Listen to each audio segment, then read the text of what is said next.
With its dark history of terror and bloodshed, the Tower of London has become a magnet for tourists. The historic building has been home to many secrets over centuries, perhaps none more scandalous than one unfolded during the renovations in the Tower of London. They unearthed the bodies of two young boys, and the truth behind their story was darker than anyone imagined. But more on that later. The Tower of London dates back to 1078, a castle initially constructed for William the Conqueror. But this was only the beginning. Over the last 1,000 years, it has undergone several shocking transformations. Though best known as a prison, it was a royal menagerie at first.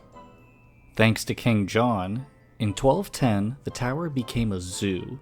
The most important animals they had on display? Lions. This makes a lot of sense when you remember that Britain adopted the lion as a symbol of strength and bravery. For instance, Richard I of England was best known as Richard the Lionheart. These lions, which came from North Africa, were an excellent option for the Royal Menagerie because of their ability to breed in captivity. However, they weren't the only animals to take up residence there. The King of Norway presented King Henry III with a shocking gift in 1252, a white bear. This bear was most likely a polar bear, and tragically the animal lived in horrifying conditions. Confined by chains and a muzzle, it certainly didn't have free rein most of the time. In 1255, the Tower of London welcomed another awe-inspiring animal, an elephant, gifted by the King of France. But sadly, it met a devastating end. For a short time, this elephant attracted many civilians who were eager to see the novel sight. Unfortunately, though the animal had its very own keeper and a sizable enclosure, it perished only 2 years after arriving. Though the Royal Menagerie endured for centuries, it ultimately came to an end in the 19th century, and there were a handful of reasons why. For one, there was the ethical question about the welfare of the animals, not to mention the high cost of running the zoo. In 1831, the Duke of Wellington began the process of sending all of the menagerie's animals to Regent's Park. When its doors officially closed 4 years later, the final animals ended up in other zoos or circuses. However, thanks to a stunning art installation, these animals will never be forgotten. The artist Kendra Haste made a gorgeous contribution to the Tower of London in 2010. She designed 13 wire sculptures of the animals that once resided in the tower. These thoughtful art installations can now be viewed in the approximate spot where these animals once lived. Some of the most interesting things to see in the Tower of London are the markings carved deep into the walls of Beauchamp Tower. This particular part of the castle once held inmates of high ranking, and the graffiti they left behind is still a stunning sight to behold. The Tower of London's graffiti dates back to the 1600s and 1700s. Those responsible for the markings found themselves locked up on religious or political grounds, facing certain execution. With their clocks ticking, they left behind heart-wrenching inscriptions, names, final messages, designs, and images. The inmates who left behind messages in Beauchamp Tower certainly had skill. Some of the writing is embellished, clean, and extremely intricate, while the images have an artistic flair. For instance, one piece of elegant graffiti made by the Earl of Arundel in 1587 reads in Latin, "The more affliction we endure for Christ in this world, the more glory we shall get with Christ in the world to come." His message reflected the reason for his incarceration, his Catholic faith. Perhaps the most famous and puzzling graffiti in the Tower of London came from the hand of the supposed sorcerer, Hugh Draper. His handiwork can be found in the Salt Tower, and certainly mirrors his fascination with the occult. Apprehended in 1561, Hugh Draper hailed from Bristol. He was an innkeeper with a keen curiosity for magic, but this ultimately led to him being accused of sorcery. While locked up, he carved a gorgeous astrological sphere into the wall, which included the 12 zodiac signs. A superstition has haunted the Tower of London since the 17th century. Back then, King Charles II insisted that several ravens be kept in the tower, 6 and 1 spare. He believed that if the ravens were ever to leave, it would spell the end of the kingdom and the tower itself. Their history, however, may have even deeper roots.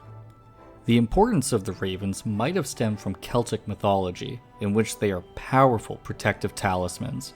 Clearly, this myth has persisted over the centuries, as a raven master still tends to the tower's ravens. What's more, they receive the best care imaginable. It might be easy to feel sorry for a group of birds trapped in the tower, but in truth, they receive downright royal treatment and eat better than any other bird in the nation. The raven's daily diet consists of 170 grams of raw meat, and for a special treat, they get to feast on biscuits drenched in blood. They also have the freedom to roam around the Tower Green. After the Tower of London closes to the public every day at 6 p.m., it undergoes a transformation that tourists are not privy to. First, a special ritual that dates back 700 years is performed, which is known as the Ceremony of Keys. But that's not all. You see, there are actual families that reside within the castle walls. As well, the Yeoman Guards have their very own exclusive pub known as the Yeoman Warders Club. This club opens its doors to only 37 elite members and whomever they choose to invite. Also known as the Beefeaters, the Yeomans served King Henry VII as the Tower of London's guards. Back then, they wore lavish Tudor state outfits, decked out in red and gold, and today they sport an extremely similar look. However, they no longer have to keep an eye on the inmates and the crown jewels. These days, the Beefeaters are the tower's trusty tour guides. They round out the experience for all of the excited tourists, posing for photos and sharing the tower's history. The Beefeaters' private pub is the last of its kind. Throughout the tower's history, there were far more of these establishments, but the 150-year-old Yeoman Warders Club, known as the Keys, is the last one standing. Only a small number will ever get to experience the inside of this pub, which boasts benches upholstered in red leather and relics from the site's chilling history. Beefeaters take turns working shifts, pouring out signature drinks for their fellow Beefeaters, which include Yeoman 1485, Beefeater Bitter, and Beefeater Gin. The pub opens its doors to curious visitors only once every year. If you want to take in the majesty of this private club, you have to swing by the tower during the London Open House weekend. If you want to visit one of the more dismal parts of the Tower of London, make sure to check out Traitor's Gate. For hundreds of years, accused traitors had to pass through this barrier, what was once known as Watergate, as they enter the premises. Beginning in the late 13th century, Watergate was part of a route running along the River Thames that allowed the royals access to their residence in St. Thomas's Tower. However, once the tower turned into a prison, it earned itself the darker name of Traitor's Gate. Beginning in the 1660s, the Tower of London became the home of Britain's most valuable treasures, the crown jewels. The crown jewels are said to be worth billions. Some would say priceless due to their cultural importance. This unbelievable collection includes more than 23,000 gemstones and 100 precious objects. But what are some of the most famous pieces? The British royals have a number of crowns, but there's only one used for the very first crowning, and that's St. Edward's crown, which dates back to 1661. This crown is probably the most important one of all, and certainly lives up to the Shakespeare quote, "Heavy is the head that wears the crown," because it weighs almost 5 pounds. Created for King Charles II, it was last used in 2023 during the coronation of Charles III. There's also another crown used during the coronation.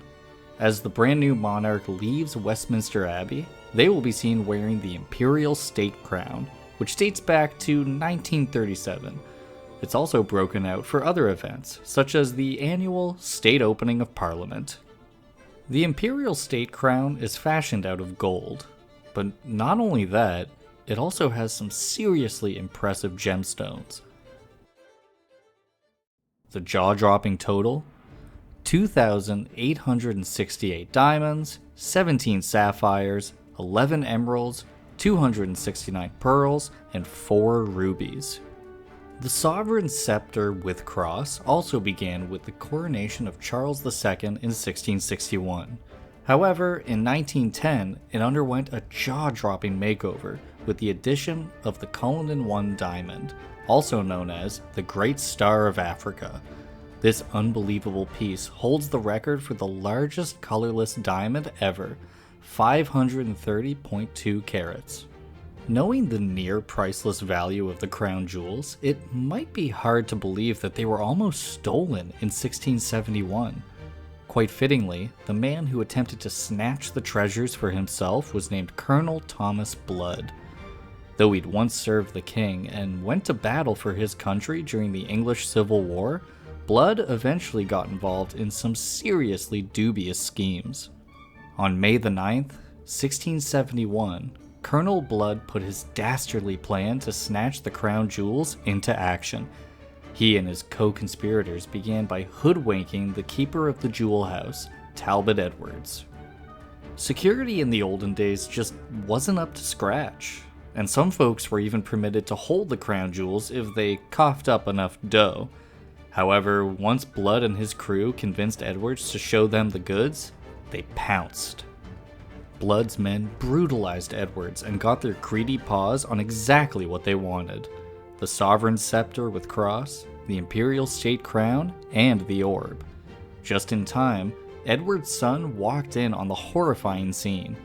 With an alarm raised, Blood and his men floundered and tried to escape, but were ultimately apprehended. Considering how treacherous his misdeed was, it's absolutely baffling that Blood walked away from this ordeal without being severely punished.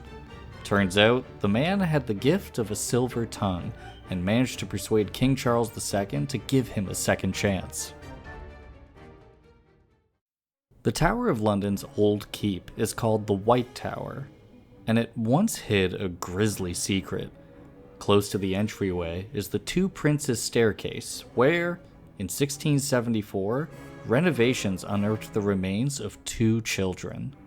The discovery of these bones dredged up the story of the mysterious disappearance of 2 princes during the 15th century, Edward V and Richard, Duke of York. It is believed that the children's uncle, Richard III, slayed them after their father's passing so as to get his hands on the royal crown. Though there is no evidence to support these wild claims, the theory is nevertheless quite convincing. You see, after the loss of the prince's father in 1483, Richard III gained custody of them. And where did they stay? In the White Tower, of course. However, the next summer, there were no longer any recorded mentions of the 2 boys. It wasn't until the 17th century that the 2 skeletons came to light. Sadly, we may never know whether these remains truly belong to the lost princes. Westminster Abbey currently safekeeps the bones, but the Church of England has barred all attempts at having them exhumed and tested. As a World Heritage Site, the Tower of London boasts a deep and complicated history, from its founding during William the Conqueror's era to its multifaceted role as everything from a menagerie to a prison. The tower was actually still holding prisoners, such as the Cray twins, as recently as 1952. It's been a home for the tens of billions of dollars that make up the crown jewels, and it's been the location of countless crucial historical events. In many ways, the Tower of London represents the highs and lows of Britain's past. One thing that's for sure, the Tower of London's history and unsolved mysteries will continue to make it a key spot for tourists for years to come. If you enjoyed this video, please give it a thumbs up, we'd really appreciate it. We also invite you to check out the companion article in the description below. If you want to see even more videos on historical figures, please subscribe to the channel.